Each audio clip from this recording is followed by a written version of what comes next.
দেব শুভশ্রীর আবার ছবি কবে হবে?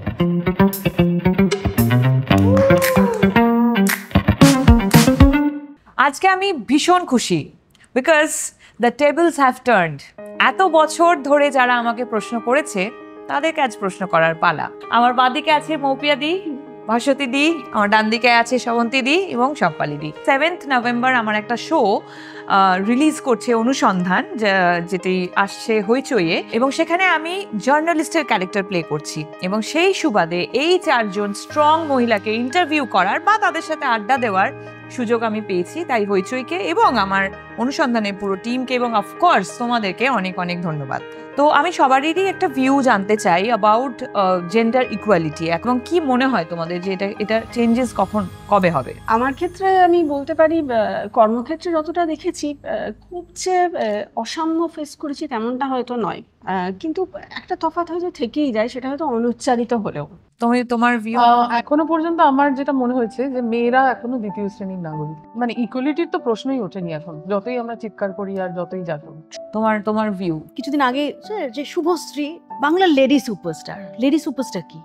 শুভশ্রী সুপারস্টার। একজন প্রফেশনালের প্রশ্ন যখন আসছে তখন সে মহিলা না পুরুষ এটা ম্যাটার করে না, মহিলা সাংবাদিক বলে কিছু হয় না, আর জার্নালিস্ট ইজ আ জার্নালিস্ট। তোমার কি মনে হয়? আমার প্রথম যেটা মনে হয় যে প্রথাগত শিক্ষা আর নারী পুরুষের সমানাধিকারে বিশ্বাস করা, এই দুটোর মধ্যে কিন্তু কোনো সম্পর্ক নেই। মহিলাদেরকে এটার জন্য লড়তে হবে, সব মহিলারা লড়লে তবেই ওই জায়গাটা আমরা পৌঁছবো। আমাদের এই শোটাও অ্যাকচুয়ালি ভীষণ ইন্টারেস্টিং এবং ভীষণ ইম্পর্ট্যান্ট একটা টপিক নিয়ে কথা বলে, সেটা হচ্ছে যে জেলের মধ্যে মহিলা সংশোধনাগারে মহিলারা প্রেগনেন্ট হয়ে যাচ্ছে কিভাবে। এবার চলে যাব আমরা একেবারে একটা ফানি জোনে। আচ্ছা, তোমাদের সবারই জন্য প্রশ্ন, সেটা হচ্ছে তোমরা একদিনের জন্য জার্নালিস্ট থেকে বেরিয়ে তোমরা ডিরেক্টর হলে, মুভি ডিরেক্টর, তো তোমরা কোন টলিউডের বাংলার কোন অ্যাক্টরকে নিয়ে ফার্স্ট ছবিটা বানাবে?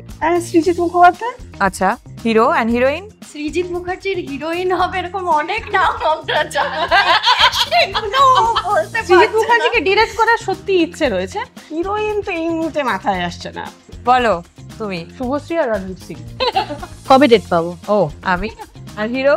রাজ। আচ্ছা, আমি সত্যি সত্যি কোনো তারকাকে নিতে চাই না, আমি চাই আমার ছবিটা করে তারা তারকা হয়।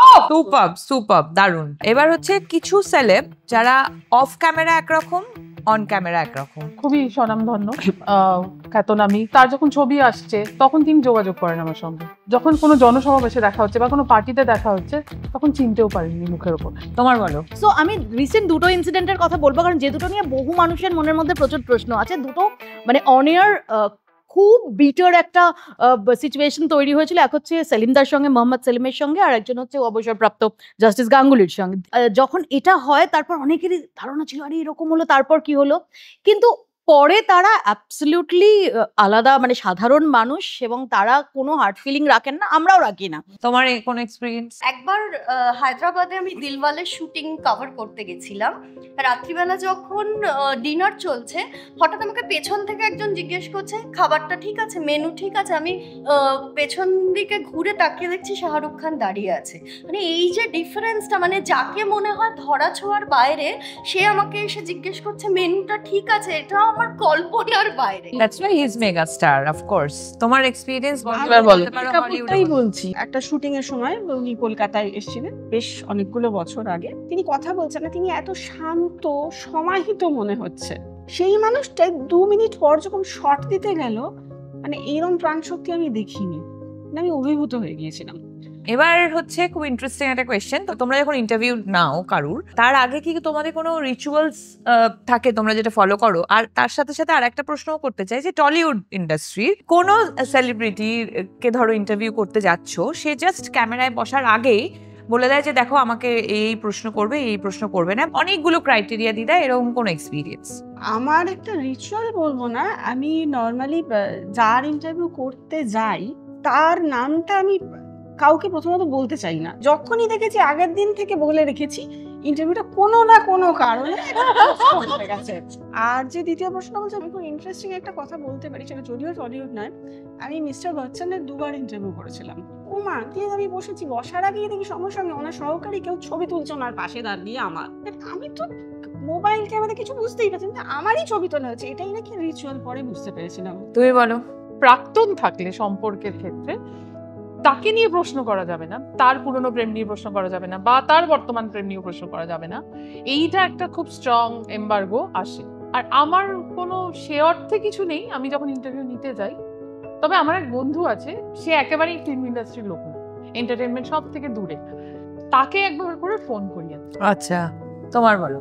দেখো আমি রিচুয়াল বলবো না, কিন্তু যে কোনো ইন্টারভিউ এর আগে না আমি যেটা চেষ্টা করি যে যার ইন্টারভিউ করছি তার সম্পর্কে যতটা বেশি সম্ভব জানার এবং বোঝার যে মানুষটা কিরকম, কোন কথায় সে রিয়াক্ট করে। আর to be very honest, either তারা আনকমফোর্টেবল কোয়েশ্চেন করবো জেনে ইন্টারভিউ দেয়, অথবা তারা ইন্টারভিউ দেয় না। আমার কিচ্ছু নেই এরকম যে কোনো প্রস্তুতি নিতে হবে বা কিছু, কিন্তু আমি যার ইন্টারভিউ করতে চাই তার কাজটার সাথে আমি কানেক্ট করব, শুধু এইটুকু। আর যেটা এমবার্গোর ব্যাপার, যখন এমবার্গো আসে চট করে লিখে দিতে হয় হ্যাঁ আমি সব মানব, তারপরে ইন্টারভিউতে বসে সব জিজ্ঞেস করে নিতে হয়, তাতে যে ঘটনাটা ঘটবে সেটাতেই আমার কাজ হয়ে যাবে। আর আমরা এবার চলে এসেছি অলমোস্ট না একদম লাস্ট রাউন্ডে, সেটা হচ্ছে rapid fire. Seriously rapid fire? Yes. এক ফোঁটা না ভেবে আনসারটা করে ফেলতে হবে, একটাই প্রশ্ন। সো প্রথম প্রশ্ন মৌপিয়াদির কাছে, যদি জিৎ বা দেবের বাড়িতে তোমার একই দিনে একই সময়ে পুজোর বা কোনো কিছুর ইনভিটেশন থাকে, তুমি ফার্স্ট কার বাড়ি যাবে? তো আমরা জার্নালিস্টরা এটাতে খুব ভালো যে দুটোই আমরা অ্যাটেন্ড করব। ফার্স্ট কার বাড়িতে যাবে?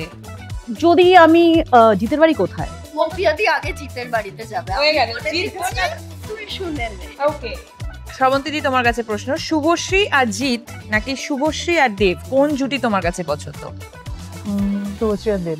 তোমার প্রশ্ন হচ্ছে, তোমার ফেভারিট কে, মিমি না শুভশ্রী? এটা আমি একটা মজার কথা বলি, আমাকে সাম্প্রতিক সময় একজন সাংবাদিক বলেছেন যে মিমি আমার আত্মীয়, কিন্তু সেটার পরেও কি করে শুভশ্রী আমার এত প্রিয় হতে পারে আর এত ফেভারিট হতে পারে, সেইটা আমাকেই অনেকে প্রশ্ন করে, কিন্তু আসলে দুজনে সমান প্রিয়। আমার আর মিমি, সেটা নিয়ে কোনো সন্দেহ নেই। এনিওয়ে, তোমার প্রশ্নটা কিন্তু সব থেকে বেশি কঠিন। এখানে যারা যারা বসে আছে জার্নালিস্ট, তাদের মধ্যে তোমার কার ইন্টারভিউ স্টাইল সব থেকে ভালো লাগে? আমার একটা অবজারভেশন আছে, ভাস্বতী আড্ডা বেশি মারে, ইন্টারভিউ কম করে, ঠিক আছে? ও প্রত্যেক সময় বলে দেবে। আর একদম ব্যাটে বলে ইন্টারভিউ করে। আর শ্রবন্তীদি উল্টো দিকের মানুষটাকে স্পেস দিতে দিতে দিতে দিতে ফাট করে একটা করে গুগলি দেয়। দারুণ বলে দিল কিন্তু। তিন রকম কিন্তু ধরন, মানে আমার তিনটাই ভীষণ প্রিয়, মানে এই তিনজনের থেকে আমি শিখি। এনিওয়ে, দারুণ একটা আড্ডা সেশন আমরা শেষ করলাম। থ্যাংক ইউ সো মাচ তোমাদের সবাইকে, আবার বলতে চাই। এবং অবশ্যই শেষে তোমাদের প্রশ্ন আমি নেব, এবং আমি উত্তর দিতে যেমন সবসময় ভালোবাসি তোমাদের প্রশ্নে, আজকেও ঠিক ততটাই ভালোবাসি। এটা আমি আগে বলবো, না হলে আমার প্রশ্নটা অন্য কেউ করে দেবে। আমার প্রশ্নটা হচ্ছে যে দেব শুভশ্রীর আবার ছবি কবে হবে? এই জন্যই আমি বলেছি আমি আগে দেখো, দেব বলবো। শুভশ্রীর ছবি এত বছর যখন হয়নি, এর পরেও কখন হবে সেটার আনসার আমার কাছে নেই।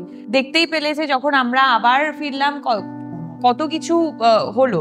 সো সেই জিনিসটা মাথায় রেখে একটা দারুণ গল্প তো ডিরেক্টরস থেকে ভাবতে হবে। মানে মানুষ যারা এত বছর ধরে ইন্ডাস্ট্রিতে কাজ করছে, এতগুলো ডিরেক্টরস আছে, এতগুলো প্রডিউসার আছে, তারা যদি ব্যবসার কথা না ভাবে আমরা কি ভাববো? আচ্ছা, আমার প্রশ্ন তো দেখো, আমি যেহেতু বেশি পলিটিক্স নিয়ে ডিল করি, একদম জনপ্রতিনিধি হিসেবে ব্যারাকপুরের এমএলএ কে 10-এ কত দেবে, আর ঘাটালের সাংসদকে 10-এ কত দেবে? ব্যারাকপুরের যে এমএলএ, সে আমার হাজবেন্ড। তাকে আমি ভীষণ কাছ থেকে দেখি। তাকে 24 আওয়ার্স, মানে রাত 3টের সময় ফোন আসে, ও রাত 3টের ফোনটাও ধরে, সেটা আমি দেখি।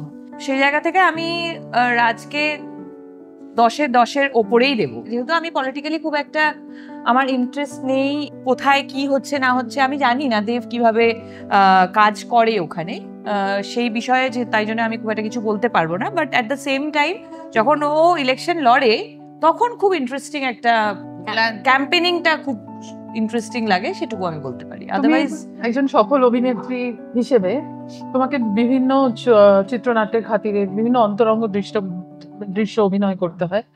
তুমি তোমার ছেলে যে বড় হচ্ছে বা মেয়ে বড় হচ্ছে, সে যখন দেখবে যে মা অন্য একজন পুরুষের সঙ্গে অন্তরঙ্গ, তাকে বোঝাবে কি করে? সেই লার্নিংটা তোমার কি মনে হয়?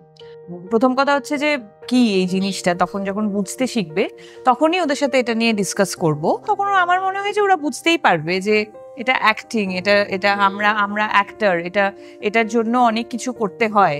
তোমার কাছে আমার প্রশ্ন, এবারের পুজো রিলিজে 4টে ছবি ছিল, এই রিলিজের সময় 4টে ছবির মধ্যে রেষারেষি এবং লড়াইটা একদম প্রকাশ্যে চলে এলো। এই নিজেদের মধ্যে যে রেষারেষি, সেইটা কতটা তোমায় আহত করেছে বা সেটা কি করে কমানো যায় বলে মনে হয়? এটা প্রথমবার নয়, এটা বহু বছর ধরে হচ্ছে, এবং নেগেটিভিটি তো ডেফিনেটলি হয়েছে বা হয়ে এসেছে, বা ইন ফিউচারও হয়তো হবে।